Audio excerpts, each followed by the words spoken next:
सो आज हम लोग बात करने वाले हैं कि इंडिया में रहते हुए या फिर आप कहीं भी रह रहे हो, आपको गरीब दिखना ज़रूरी क्यों होता है? If you really want to become rich, you have to look poor. क्योंकि ना आज के टाइम में भी जब किसी का पे आउट उसके अकाउंट में क्रेडिट होता है, तो उसके बाद में सबसे बड़ी गलती हम लोग क्या करते हैं, मान लो कि किसी की 10,000 20,000 के अप्रोक्स सैलरी है ना, चलो ये छोटा नहीं सोचते हैं, अपने 80,000 मानते हैं।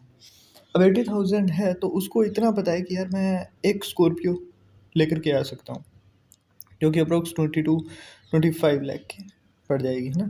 और वो ईएमआई पर भी ले आएगा, चाहे उसे, है ना, वहाँ पर पार्किंग आने जाने में दिक्कत हो, या फिर उसका काम जो है वो किसी स्कूटी या बाइक से भी चल जाए, बट फिर भी वो लेकर के आएगा। और वो भी फिर जब जाएगा तो वो टॉप मॉडल लेगा, क्योंकि वो ईएमआई अफोर्ड कर सकता है। अब जैसे ही ये चीज़ सोची जाती है ना कि जी मैं तो ईएमआई अफोर्ड कर लूँगा, अब वो उस स्पेंडिंग को इंक्रीज़ करता जाता है ताकि वो एक लेवल दिखा सके लोगों को कि जी आई हैव मनी, है ना, और अच्छा खासा मोटा पैसा छाप रहा हूँ मैं।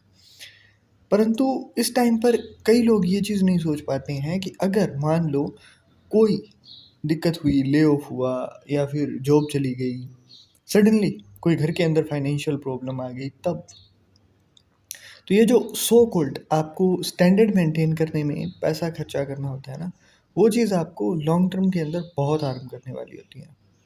क्योंकि आप आज का सोच के चल रहे हो कि जी आज तो इतना कमा रहे हैं तो लग जाएगा, बट जब कल को सच में ज़रूरत होगी ना, तब दिक्कत होती है। अभी रिसेंटली जब कोरोना आया था तो उस टाइम पर मेरा एक फ्रेंड है जिसकी मतलब अच्छी खासी अर्निंग हो रही थी, तो वो ऑनलाइन अर्निंग करता था, फ्रीलांसिंग करता था, and he bought a new car. Scorpio का एग्जांपल मैंने इसीलिए दिया था। तो उसकी 25 नहीं 45 के अप्रोक्स, हाँ 45 के अप्रोक्स ये जाती है ईएमआई। अब जब 45,000 के अप्रोक्स उसकी ईएमआई जा रही है, एंड जैसे ही कोरोना आया तो उस टाइम पर ना उसका सारा का सारा काम बंद हो चुका था। जो फ्रीलांसिंग करता था, कुछ कंपनियों ने जब लोगों को निकाला तो उस टाइम पर ये भी भाई साहब चले गए। अब जैसे ही चले गए ना तो 1 महीना गया, 2 महीने गए, सेविंग्स थी, उससे ईएमआई जा रही थी, गाड़ी घर पे खड़ी थी, पेट्रोल के पैसे नहीं थे उस टाइम पर इसके पास। तो जब वो चीज़ मैंने देखी ना, तो आज मुझे ये चीज़ हिट करी, यार अगर मान लो कि अगर आपके पास नहीं है ना, तो आप खरीद रहे हो, तो वो आपकी बेवकूफ़ी होती है। If you really want to buy a car, तो जितनी भी अमाउंट है उसकी, मान लो 20 लाख 25 लाख जो भी अमाउंट है, अब आपको अगर वो कार परचेज़ करनी है ना, कम से कम आप जितना लोन ले रहे हो उतना अगर अकाउंट में है आपके पैसा, तो वो चीज़ आपके लिए बेनिफिशियल तरीके से काम करेगी। क्योंकि मान लो कि मैं 25 लाख की एक कार ले रहा हूँ और ईएमआई पर मुझे लेनी है, मैं कुछ भी नहीं करूँगा ना, मेरे चाहे पैसे से मैं गोल्ड खरीद के रख दूँ, मैं एफडी करवा दूँ, तो भी वो जो पैसा है ना मेरा, वो ब्याज से भी अपनी वो कार फ्री करवा देगा। और बाय चांस अगर मुझे ईएमआई भरने के लिए उस टाइम पर पैसे नहीं है, या फिर मेरे पास पैसे, कोई घर के अंदर एकदम से हेल्थ रिलेटेड कोई इशू आ गया, इमरजेंसी हो गई, तो भी ना मेरे पास वो एक फ़ंड होगा। मैंने ईएमआई इसलिए नहीं करवाई थी कि मेरे पास पैसे नहीं थे। मैंने ईएमआई इसलिए करवाई थी क्योंकि मैं वो पैसा वहाँ ना लगा कर के मैं दूसरी जगह से उस पैसे से भी पैसा कमा रहा हूँ। दोनों चीज़ों में ना फ़र्क होता है। एक तो जब आप लोन उस टाइम पर लेते हो जबकि आपके पास उतना अमाउंट नहीं है, तो वो कहीं न कहीं आपको डेट ट्रैप में फँसा देगा, if you are spending this money on your any depreciating asset. अब कार लेना ना कहा जाता है कि डेप्रिशिएटिंग एसेट है, और है भी।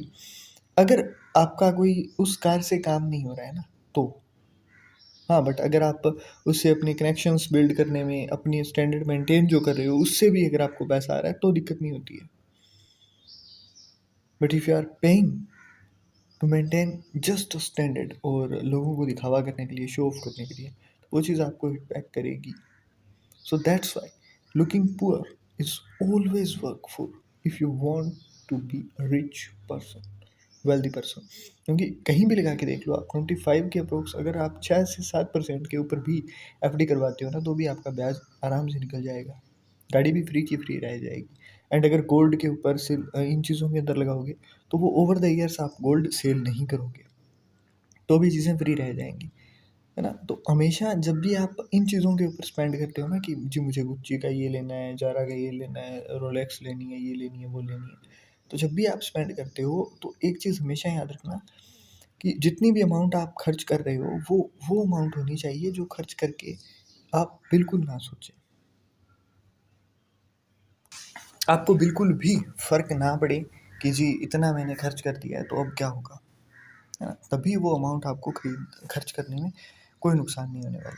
बट अगर आप अपनी अमाउंट का जो भी आपकी सैलरी आती है उसका एक अच्छा खासा पोर्शन इन्हीं चीज़ों के अंदर खर्च करते जाओगे ना, और स्टैंडर्ड मेंटेन करने के चक्कर में, तो एक दिन वो आएगा जब सच में आप इस चीज़ के आदी हो चुके होंगे। और जो हमेशा पैसा उड़ाते हैं ना, उनसे फिर सेविंग नहीं होती, उनसे इन्वेस्टमेंट वाले काम नहीं होते हैं। इसीलिए आपने जिन भी लोगों को देखा होगा ना कि वो ओवर द ईयर्स रिच हुए हैं, कोई ना कोई लूप होल ज़रूर ढूंढते हैं, कोई ना कोई तरीका ज़रूर ढूंढते हैं जिससे जो भी पैसा वो लगा रहे हैं वो निकाल लें। It may be by using their money and जो भी वो यूज़ करें उससे वो चीज़ें निकाल देते हैं अपनी। और यही चीज़ होती है जो कि फाइनेंशियल टर्म के अंदर ना फाइनेंशियल लिटरेसी को दिखाती है आपकी।